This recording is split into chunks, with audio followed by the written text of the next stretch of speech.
कर्पूरगौरं करुणावतारं संसारसारं। ओम शिवाय, जय माता दी। पुनः स्वागत है आप सभी का। चलिए हमारा विषय ले लेते हैं। प्रेत बाधा परेशान करे तो क्या उपाय करने चाहिए। प्रेत बाधा से कैसे स्वयं और परिवार को बचाएं।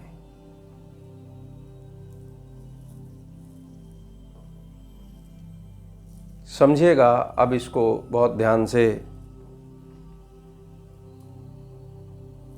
गर्भ में जो शिशु होता है, जब उसमें जीवन प्रकट होता है, आत्मा का प्रवेश होता है, तो 7 प्रमुख द्वार हैं जिनके द्वारा शरीर में आत्मा का प्रवेश होता है।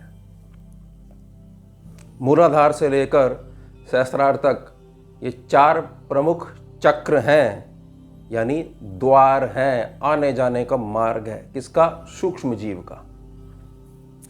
जैसे उसके संस्कार होंगे या जैसा संचित कर्मों में से उस आत्मा ने चुनाव करा होगा अपने प्रारब्ध का, तो वो प्रारब्ध की ऊर्जा उसको विवश कर देगी कि आपने अमुक डायमेंशन से ही प्रवेश करना है। ये जो शरीर का निर्माण हो रहा है,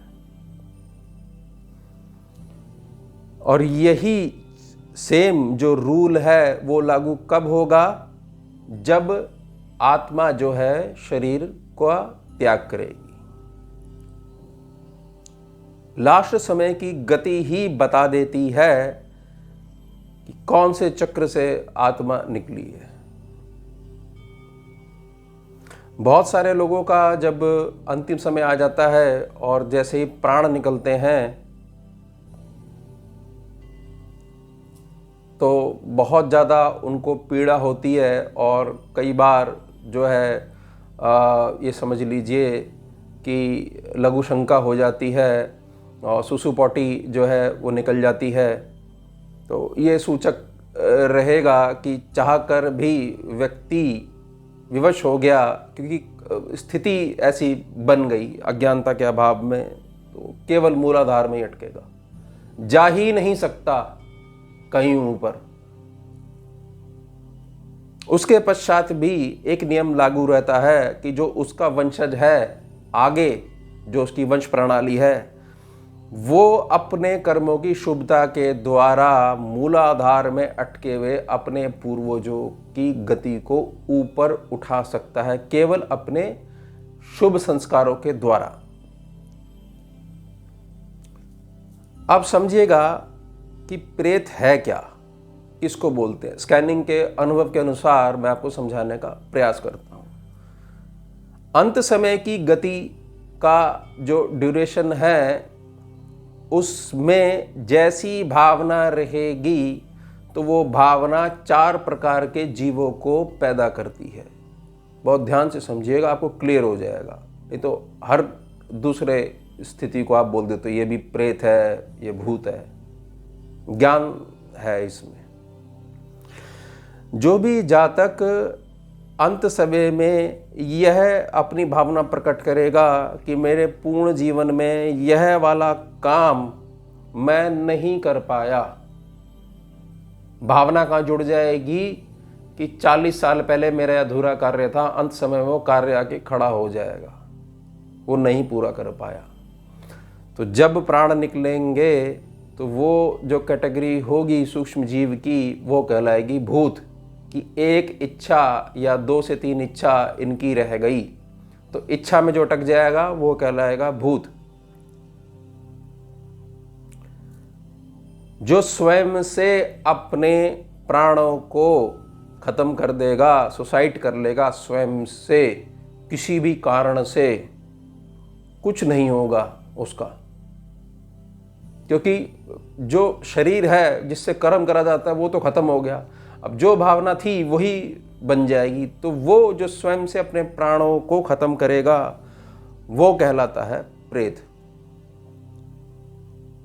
समझ जाइएगा इस बात को बहुत ध्यान से। ये कैटेगरी है 4 प्रकार की ऊर्जाओं की।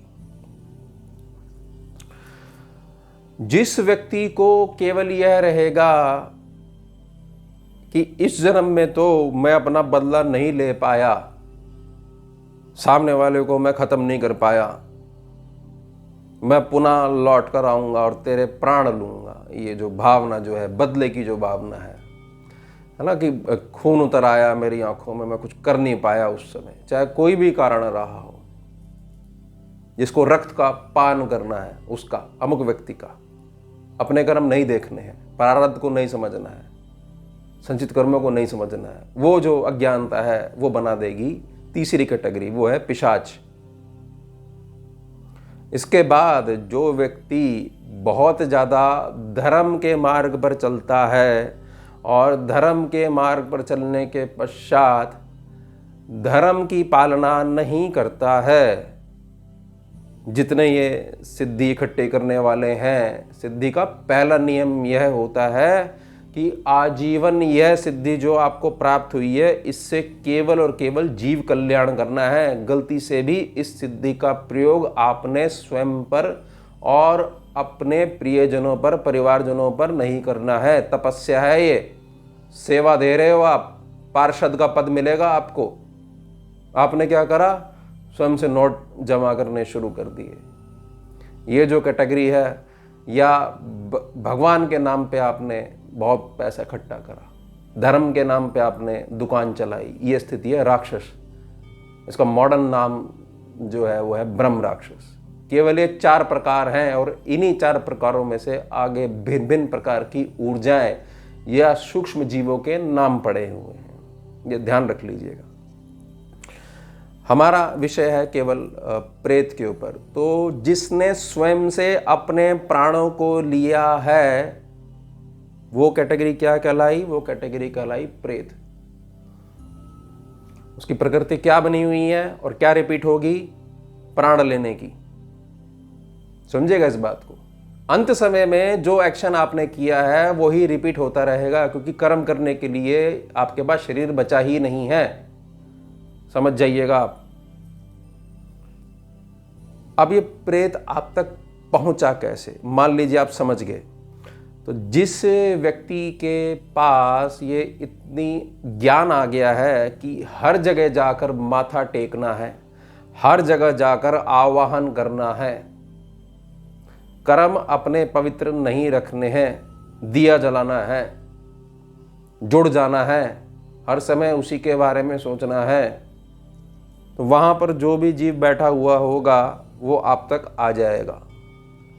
अच्छा जीव होगा तो अच्छी स्थिति हो जाएगी, बुरा जीव होगा तो जैसा उसका आचरण उस समय शरीर त्यागते समय रहा होगा वही होगा। ये सारे इंसानों थे पहले, ये समझ लीजिएगा बहुत अच्छे प्रकार से।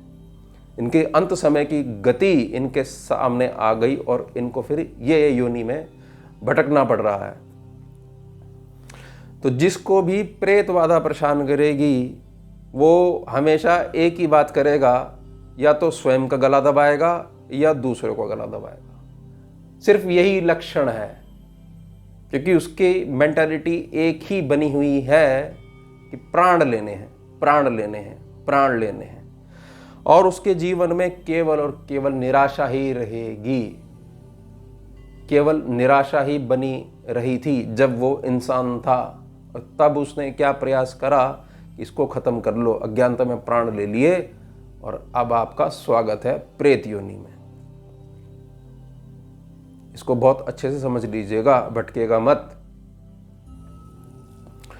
अब किसी व्यक्ति को प्रेत बाधा परेशान कर रही है तो क्या उपाय करने चाहिए? मेरे अनुभव में 2 ही सूत्र हैं, गीता जी और श्रीमद् भागवत। 2 ही सूत्र हैं, या ईश्वर का नाम, शिव नाम आप जो है लगातार जपिए। कौन जपेगा? जिसको भी उसकी जीव की, अपने परिवार के सदस्य की चिंता होगी।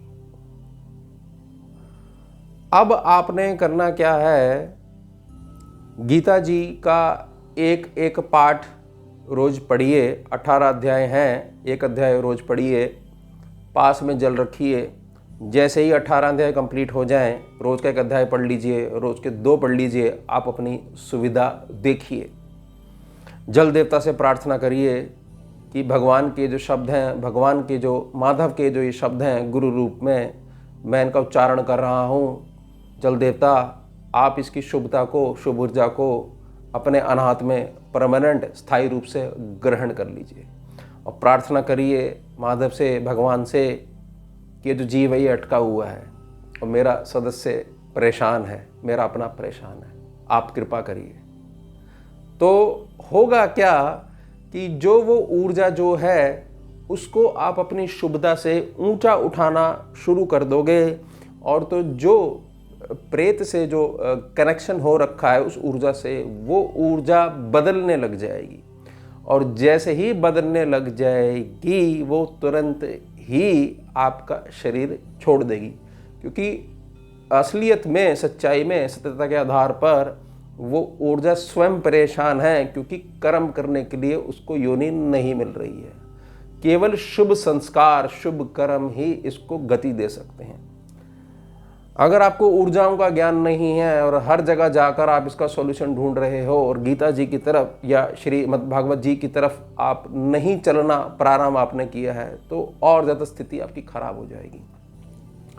या थोड़े समय के लिए आपको शांति मिल जाएगी, और या ऐसी जगह से आप जुड़ जाओगे कि लगातार वहाँ आपको धन देना पड़ेगा, और जैसे धन देना प्रारंभ कर दोगे तो समस्या पुनः उत्पन्न हो जाएगी। मैं जो आपको सॉल्यूशन दे रहा हूँ ये बिल्कुल प्रैक्टिकल दे रहा हूँ, साधना मार्ग से उत्पन्न हुआ है ये ज्ञान, वो आपकी सेवा में दे रहा हूँ। आप इसकी पालना करोगे तो आपको 6 महीने के भीतर ही भीतर बहुत ज़्यादा आराम पड़ने लग जाएगा। केवल यही सॉल्यूशन है, केवल यही सॉल्यूशन है, बहुत सरलता वाला। या साधना मार्ग की तरफ आप अग्रसर हो जाओ। परिवार में कोई भी एक गुरु अग्नि का साधक हो जाएगा, सब डरेंगे इस घर की तरफ देखने से भी। भूत हो, प्रेत हो, पिशाच हो, ब्रह्म राक्षस हो, डरेंगे, बहुत भय रहेगा। जिस रास्ते से निकल जाओगे वो रास्ता पार नहीं कर पाएंगे, इतनी तेज ऊर्जा हो जाएगी। गुरु अग्नि की ताकत है इतनी।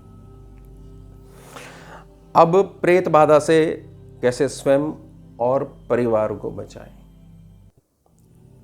भोग के लिए कि हमारा यह वाला काम बन जाए, इस काम के लिए धर्म को नकारते हुए, अपनी संस्कृति को नकारते हुए जब आप झुकना प्रारंभ कर देते हो तो किसी भी मैली ऊर्जा के संपर्क में आपने आना ही आना है। आपको अपने भोग की पूर्ति के लिए कोई कैसा भी उपाय दे देगा, कहीं भी बोल देगा कि वहाँ जाके माथा टेक लीजिए, वहाँ जाके इतने दिए जला दीजिए, तो जो आप आवाहन कर रहे हो उस स्थान पर जाकर तो वो जो ऊर्जा है आपसे जुड़ जाएगी और अपने जैसा बनाना प्रारंभ कर देगी, क्योंकि उसके पास केवल और केवल वही संस्कार बचा है। और ये मैंने जो क्लास लगती है उसमें बड़े अच्छे से क्लियर करा हुआ है कि ये ऊर्जा कैसे काम करती है। जो क्लास से जुड़े हुए हैं उनको समझ में आ रहा है कि ये 3 नियम जो ऊर्जा के हैं वो समझने क्यों आवश्यक है, बहुत बचाव हो जाएगा। ईश्वर का गुरु रूप ही गुरु तत्व है। जो जातक बहुत ज़्यादा गुरु शरीर में अटका हुआ है और गुरु के शरीर की कृपा से केवल उसके भोग कार्य संपन्न हो रहे हैं, तो उसका विश्वास बन चुका है कि मैं जो प्रार्थना करता हूँ और जो ये उपाय बताते हैं उससे ये भोग मुझे मिल जाता है, भले ही इसमें धर्म की दृष्टि हो या नहीं हो, मेरी इच्छाओं की पूर्ति हो रही है। दोनों अटकोगे, ये गुरु शरीर भी अटकेगा और चेला जी भी अटकोगे, बहुत बुरी तरीके से अटकोगे जब धर्म को नकार दोगे और केवल अर्थ पे आ जाओगे या भोग पे आ जाओगे। केवल और केवल धर्म के मार्ग पे जो चलेगा और निराकार ब्रह्म जो है, जो हर जगह विद्यमान है, उसके लिए किसी स्थान पर जाने की जरूरत नहीं है। केवल अपने आचरण को जो उन्होंने शिक्षा दी है उस शिक्षा के अनुसार अपने आचरणों को ढालना है। तो हर प्रकार से आप नकारात्मक ऊर्जा है, विषम ऊर्जा है, नेगेटिविटी है, उससे बचे रहोगे।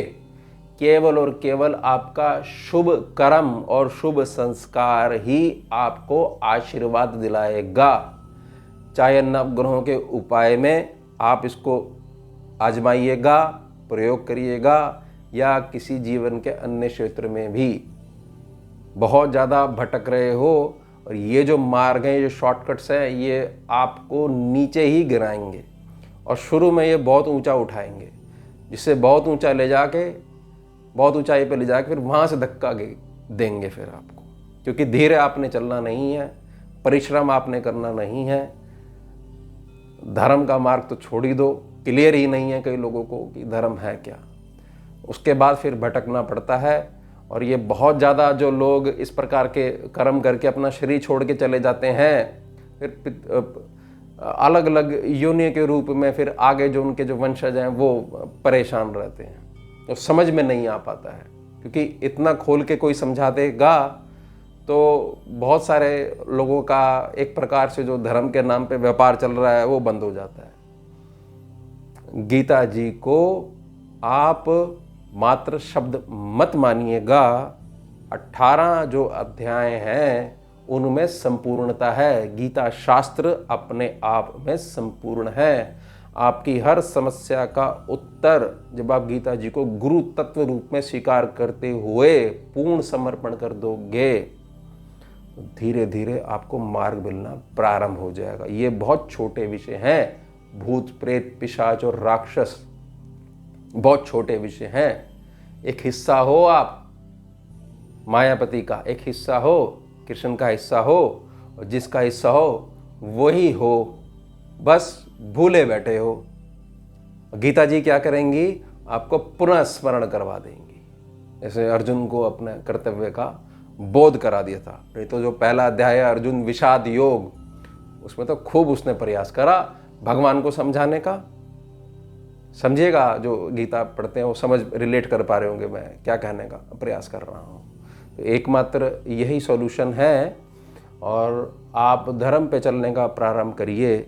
धर्म पे चलोगे तो कोई भी अलग प्रकार की विषम ऊर्जा जो आपके शरीर पे स्थान बनाकर बैठी हुई है वो स्वतः ही आपसे अलग हो जाएगी। क्योंकि ऊर्जा का पहला रूल यही है कि जो आप हो रहे हो वैसी ही ऊर्जा आपके पास आएगी। और जो ऊर्जा का स्तर ज़्यादा होगा वह दूसरी ऊर्जा को अपने जैसा बनाना प्रारंभ कर देगी और उसको हमेशा दबाने का प्रयास करेगी। जैसे ही धर्म की ऊर्जा, पुण्य की ऊर्जा बहुत ज़्यादा हो जाएगी तो ये सारी चीज़ें एक बुरे स्वप्न की तरह आपका शरीर छोड़ देंगी। ध्यान रखिएगा, इन सभी बातों का मेरी बड़ी प्रार्थना रहेगी। तो ये था हमारा विषय, प्रेत बाधा परेशान करें तो क्या उपाय करने चाहिए, प्रेत बाधा से कैसे स्वयं और अपने परिवार को बचाएं। अब मिलते हैं आपसे अगले भाग में नए विषय के साथ। जुड़िए और जोड़िए। ओम शिवा जय माता। सारम भुजगेन्द्रहारम कर्पूर गौरम करुणावतारम